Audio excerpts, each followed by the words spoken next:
Come on. Come on. It's even better. Come on. Come on. Come on. Come on. I was a kid that from pre-kindergarten to my junior year in high school, I loved school. And then once I saw the quality of education in Philadelphia my senior year, I would go to school at 8 o'clock and leave at 8:30. Walking past the NTAs, right, the security people, like, yo, I wish one of y'all would stop me, right? Staring them down like, yo, like, mean mug, because that's how you survive, you feel me? So I would literally walk out every day. I don't remember taking a test.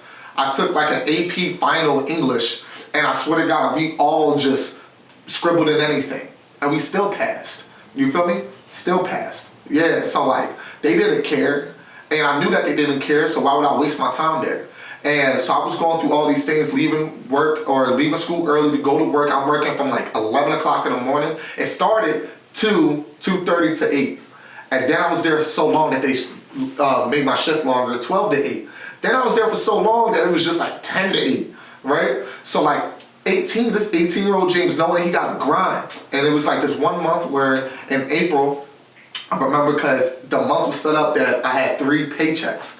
But I knew I wasn't going to be able to afford my enrollment fees and all that. So I had to bargain and basically plead to my dad, hey dad, listen, I'm not holding out. I literally don't have enough money, right, to pay for the school. And then I literally thought about selling drugs.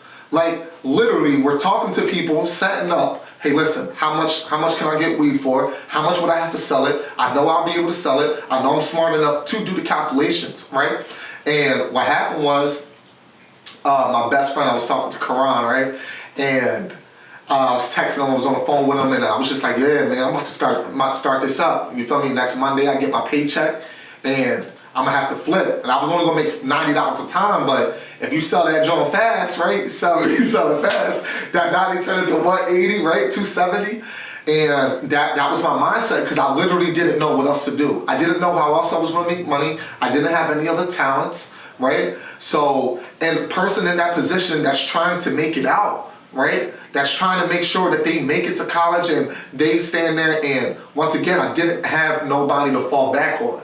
My dad was saying, James, these are your responsibilities, you gotta make a way. And I didn't have a mom there to be able to say, James, I got you, right? James, listen, what's going on in your life, right? So I felt like it was me on my own dealing with these emotions that I really wasn't talking to people about. And I could have went down the wrong way. I could have went down the wrong path by starting to sell drugs. The only reason why I did it, and this is not my best friend's character, and I don't know how he even thought of this, but I had my iPhone, right? And that next day I went to the Philadelphia Zoo. I was with my girlfriend at the time. We're chilling. I received like 7 text messages at once, because this is before iMessage, right? So, right, I'm over here piecing these text messages like 1 out of 7, 2 out of 7, right? And I'm reading it, and it was like, this is the FBI, right?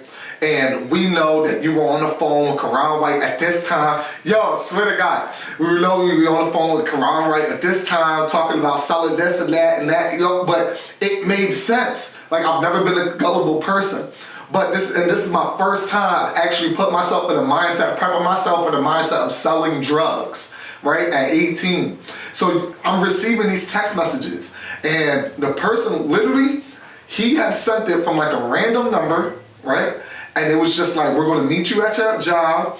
This is the address. I did not give this boy this address. He did not know the address to my job. And he got the address to my job.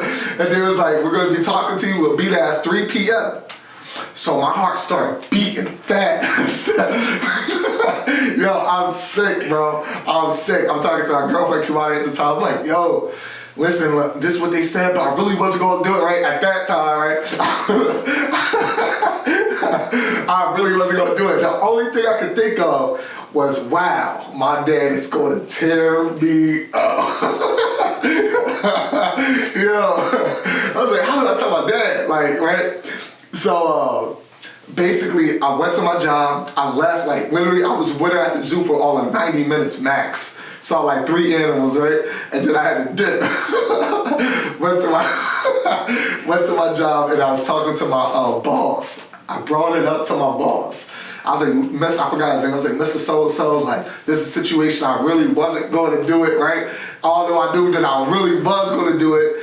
And I was just like, but I never would have brought anything in here, but they're gonna talk to me, so I just wanna make sure that's okay. I don't want it to be a big commotion when the FBI comes, right?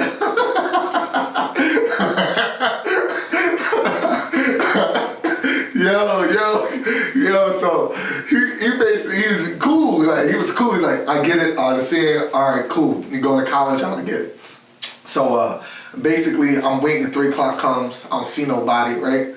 3:05 comes, see nobody. I'm waiting outside my job, trying to stop them before they came in, and we could go wherever you need to go. We could talk, right? 3:15, 3:30, 4 o'clock, and I'm like, yo, I think Karan got me, right? So I call up Karan. I'm like, yo, because I never responded back to the text messages. Right? There was no reason for me to. I'm not gonna incriminate myself anymore. So like I called Karan back. I'm like, yo, like, was that you? And he starts to laugh. He's like, ha ha, like, yeah, that was me. And I'm like, bro, like, what are you doing? Like, yo, I was sick. I was with Kimani at the zoo. I had to leave. I told my boss, like, I might get fired, bro. What are you doing? But it was a blessing because it showed me that that's the path that I could be on. Where I'm looking over my shoulder all the time, where I'm scared to actually send text messages, right? Scared of the government looking at my phone. Why would they be looking at my phone, right? So basically that situation, that experience right there, and it was an overall 9-month experience because I was a senior in high school and I was going through these emotions the whole time, right? The kind of culture shock of moving back home. Like I would be scared to walk to the corner store. I would rather walk around the block because I didn't want to walk past the drug dealers, right? I didn't want to walk past people that I know that were carrying guns, right? Even though my dad ruthless, like I know I'm protected. And when my dad watched his dad, I know I didn't have to be scared, but I was, right? So I guess that answers your question, right? Did that? Yeah, definitely did. That was a great story. That was a great, I feel like that story could go viral. I actually really think that story could go viral. I kind of want to put it out just as a story. I think it speaks to the lives of a lot of people, and I think it's hilarious. And you know what's crazy? Not even to like hammer away at the point, be redundant.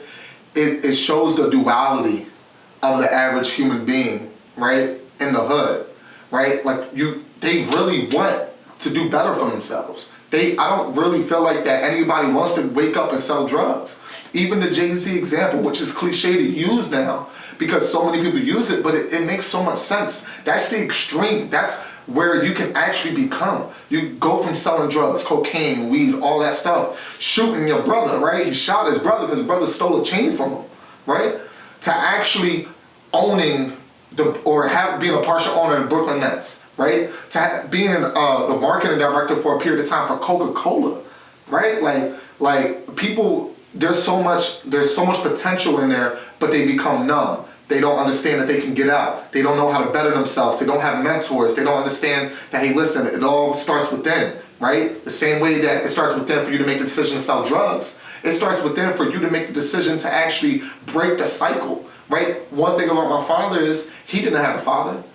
His fathers probably didn't have a father, right? But he told himself that he was going to break that cycle, right? So he broke the cycle of having fatherless men.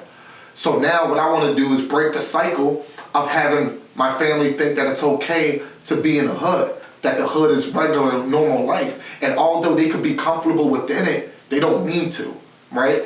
So that's what that story told me. Listen, man, it's powerful stuff. It's powerful stuff, and I'm glad. Like I said before, I don't want to keep saying this too, but I want people to get to know James. You know what I mean? I think that there's a lot in that story. I think that there's a lot that you can say, okay, I'm getting an idea of who James is. Because this isn't what you're going to see on social media. This isn't what you see on Instagram. No. This is it. This is the real thing. And I think anyone who's around you, this is who James is. Yeah. And it's beautiful. Gonna take you to the glory. I can't stand it, no. Yeah. Yeah, nah, I can't stand it. Yeah. Now we're the south side. Now we're the west side.